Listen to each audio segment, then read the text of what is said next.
Welcome back to Garden Ninja. Now it's the day before press day here in Chelsea. Everyone's running around like blue ass flies, but the Hartley stand is now complete. So I'm going to give you the tour of the stand, showing each of the glass houses complete. And I'm so happy that we're finally here, the day before press day, everything's organised.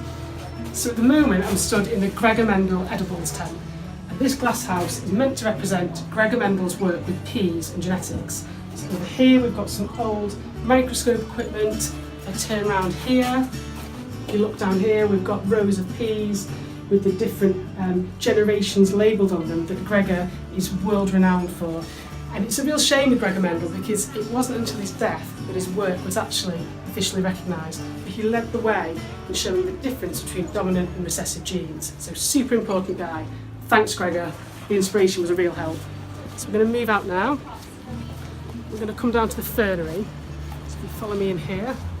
Now the fernery is based on the Victorian craze for ferns, and they went absolutely nuts for them, to the point where they nearly eradicated a number of native ferns up in Scotland. But it's meant to represent that sort of passion to go out and find plants. Now obviously I would say you need to ethically source your plants and you can't just go out taking them willy-nilly. But this glass house shows different ferns, we've got crates, and they're meant to be in a state of kind of being unpacked, being propagated, being nurtured, and being arranged, because the Victorians loved the pattern of the fern fronds, and it was everywhere at the time. So once we've left there, we're going to move on and move into the Alpine House. Now the Alpine House here takes its inspiration from explorers such as Meriwether Lewis. And this Lewisia here is a prime example because it was named after him. Now the shading up in here, alpines love free draining soil, they don't like to be wet, no soggy bottoms. So in here everything's bedded onto gravel and it's all free draining. We've got some of the props such as maps of the UK here that some of the explorers may have used in finding their own plants around the country. And then there's the old-fashioned suitcases to show the kind of trials and tribulations of the plant hunters. And then last but not least, if you follow me in here, we're going into the orchid house, full of tropical delights. Now here is some of my own homemade floristry with the orchid coat rack. It took me a few hours to put that together, but I'm really impressed with it. And the important thing to note is that orchids are epiphytes. Now, there's a big lorry going past, so you best wait a minute.